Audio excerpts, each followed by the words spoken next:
There is one sound, one syllable.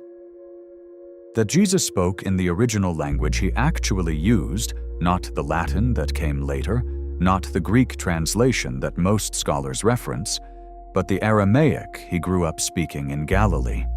And what the early Christians who preserved his actual words recorded is that this syllable, whispered at the edge of sleep with some degree of intention, does something to what they called Archonic bonds. Patterns that feel like yours but aren't. Inherited fears.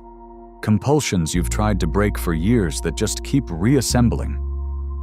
I know how that sounds. Like someone took a mystical claim and dressed it in academic language. But I want to show you something. The manuscript evidence here doesn't come from a fringe source. It comes from texts that were sealed in a clay jar in the Egyptian desert for 1,600 years, rediscovered in 1945. And what they describe lines up in a way that stopped me cold when I first compared it to the neuroscience. Not loosely, specifically. Stay with me on this one. Here's the story most of us absorbed without really examining it. Jesus spoke Aramaic. His words got written down in Greek. Those Greek texts got translated into Latin. Latin became the basis for the Bible you'd find in a hotel room. Each translation supervised, each layer filtered. And the filtering wasn't random. The bishops who gathered at Nicaea in 325 AD, under Constantine's political pressure, made deliberate decisions about which texts stayed in and which didn't. We know this. Not from alternative history websites, from Bart Ehrman at the University of North Carolina and Elaine Pagels at Princeton. Career scholars who spent decades inside the tradition reading original documents. What they both concluded, independently, is that the selection was not purely about theology. Constantine needed a unified religion to hold together a fracturing empire. Texts that described direct, personal access to the divine. No priest required, no institution as gatekeeper. Those texts were a problem. They were excluded. Some were burned. Most were simply allowed to vanish. For 16 centuries, they vanished. Then, in 1945, a farmer named Muhammad Ali al-Saman was digging near Jabal al-Tarif in Upper Egypt and hit a sealed clay jar. Inside, 13 leather-bound papyrus books, 52 texts in Coptic, translated from Greek originals that were older still, the Nag Hammadi Library. And the version of early Christianity inside those books looks almost nothing like what got handed down to most of us. In this version, Jesus doesn't come to save you from the outside. He keeps pointing inward. In the Gospel of Thomas, one of those buried texts, he says the kingdom isn't arriving in a way anyone can observe. It's already here, inside and outside simultaneously. That's not the language of an external rescue. That's someone describing a state you learn to access. But the Nag Hammadi texts go further than that. They describe what's blocking the access, what's in the way. They gave it a name. Archons. And they left instructions for what to do about it. The Gnostic Christians had a cosmological map that most people never encounter. At the top, the monad. Undivided, uncreated consciousness. Below that, a series of intermediate beings they called Archons, Greek for rulers or administrators. Not demons in any cinematic sense. Something more mundane and more insidious. Automated systems, pattern perpetuators. Their function, according to the Apocryphon of John, is to keep human awareness oriented downward, toward reactivity, toward fear, toward behavioral loops, rather than upward toward the monad. When I first read those descriptions alongside neuroscience research on habituated stress responses, the overlap was uncomfortable.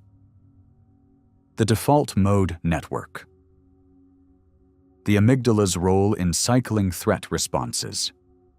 What neuroscientists now call sticky attention.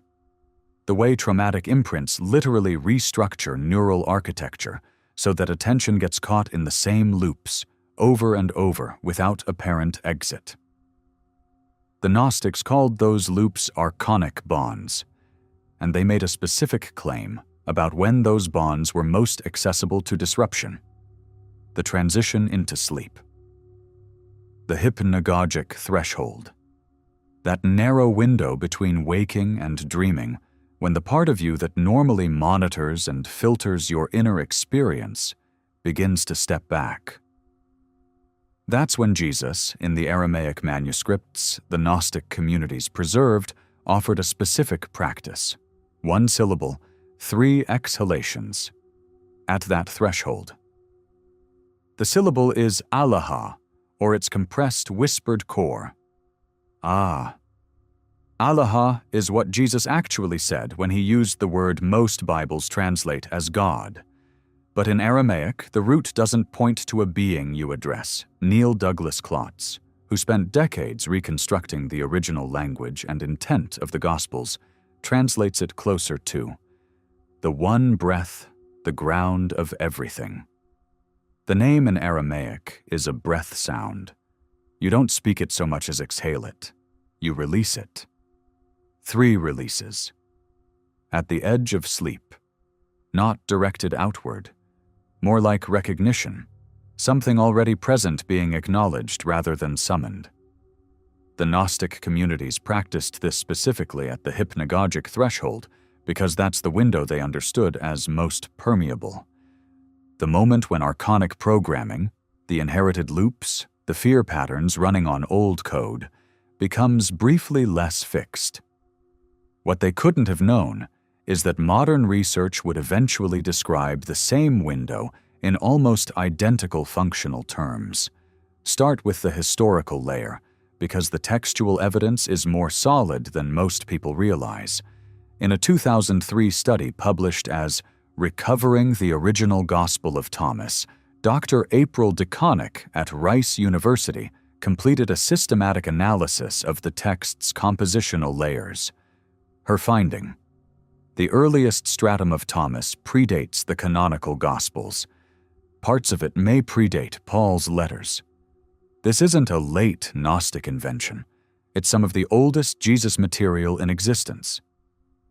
And Thomas is specific about the interior access problem. In Logion 70, Jesus says, "If you bring forth what is within you, it will save you. If you fail to bring it forth, it will destroy you." That's not about external belief. It's about something blocked inside that needs to be reached. The Apocryphon of John takes it further.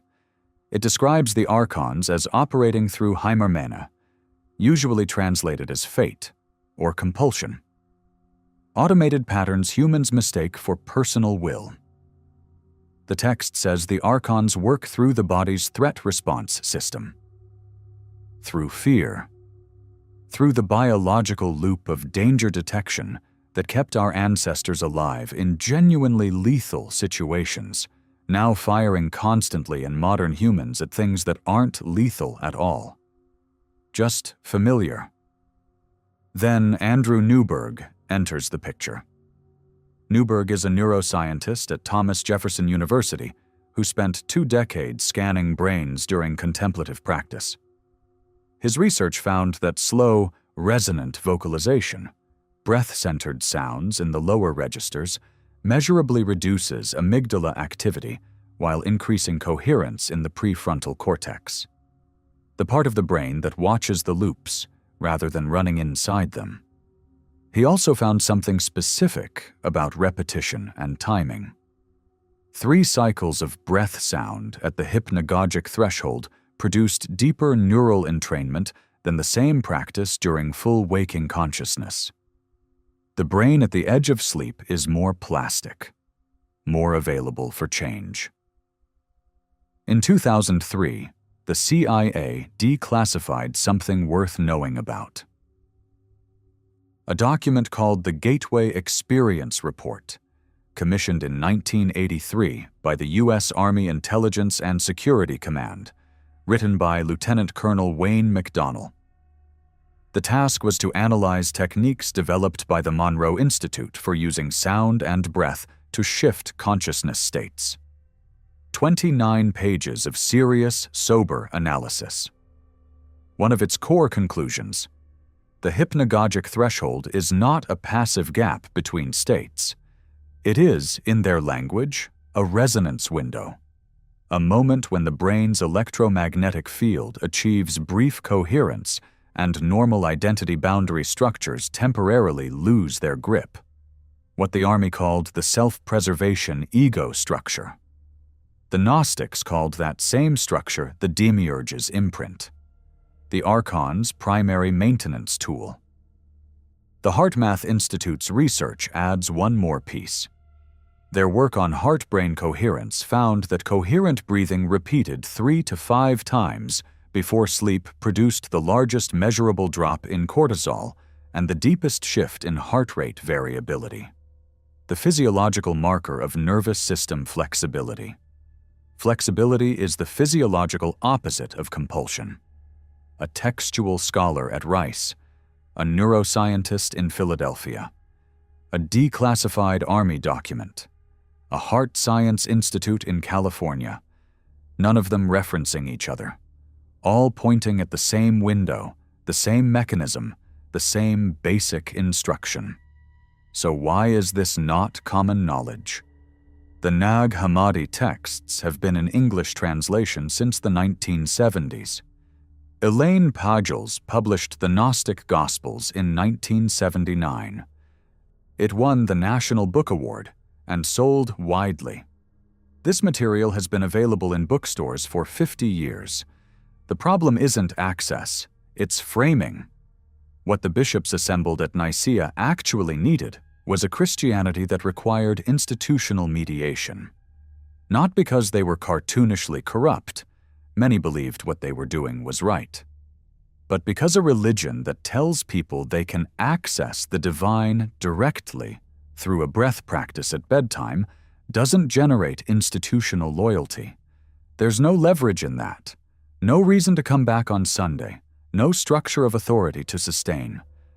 The Gnostic version, where the Archons are the actual obstacle, where the divine spark is already in you, where what you need is a practice rather than a permission slip, that version makes the institution optional. And institutions don't voluntarily make themselves optional. So those communities were declared heretical. The word comes from heresis, Greek for choice. The Gnostics were heretics because they claimed you could choose your own access. When you strip out the interior technology, the breathing, the threshold practices, the specific sounds, and replace it with liturgy and doctrine, you remove the working mechanism. You give people a map with the destination marked, but no road to get there. Most of Western Christianity has been operating that way for 17 centuries. The road was in that clay jar the whole time. Here's what the practice actually looks like, as close to the original as the manuscript evidence allows. Step 1 is the timing, and this part matters more than people expect. The practice doesn't work the same way if you do it while you're still alert and processing your day. It works at the real threshold, the moment when your thoughts start losing their linear coherence, when the first blurring of drowsiness arrives. You'll know it when you feel it. Your thinking gets a little wobbly. That's when you begin. Step 2 is the sound. Aramaic ah. Not projected, not chanted with any force. A whisper, or even sub-vocalized entirely internally if you share a bed or a room. Douglas Klotz's reconstruction of Aramaic breath prayer is specific about the mechanics. The sound originates in the belly, not the throat. The exhale carries it. You're not pushing anything out, you're releasing. Ah. One long, slow exhale. The sound and the breath are the same event, 3 times. Between each one, pause and notice what's happening in the chest and throat. Some people feel warmth, some feel something release behind the sternum. Some feel nothing for the first several nights. and then around the fourth or fifth night, something shifts, a quality they find hard to name. Step 3 is what you hold in mind before the 3 sounds begin. This is where the Gnostic understanding adds something the neuroscience alone doesn't fully account for. The practice isn't only nervous system regulation. It's a declaration made at the threshold about what you are and what has accumulated around you. The Archonic bonds persist, partly because we don't distinguish between the pattern and the person. We think the anxiety is us. We think the compulsion is a personality trait. We've identified with the programming. Before the 3 exhalations, the interior statement is simple. You can phrase it in your own words, but the substance is, "What is mine, I keep.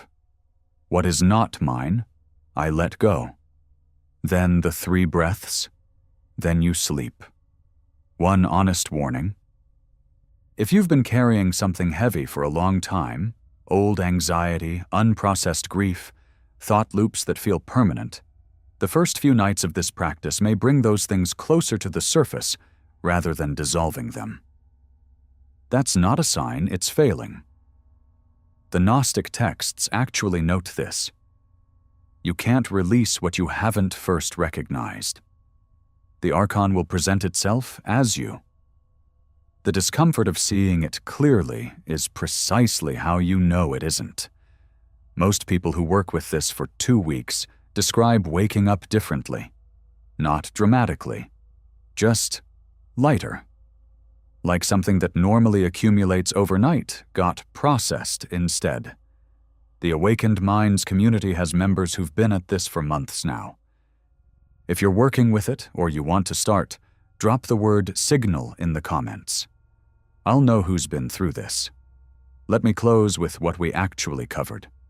Jesus used an Aramaic word for the divine that is itself a breath sound.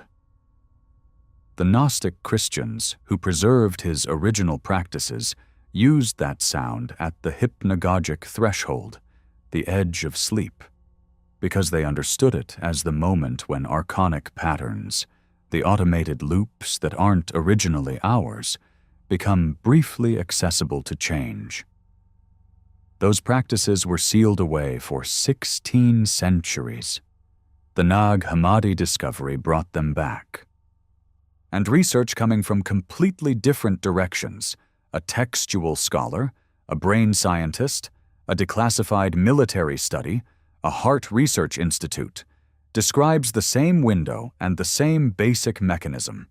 1 syllable, 3 exhales, right before sleep, with a clear interior sense of what you're releasing and what you're keeping.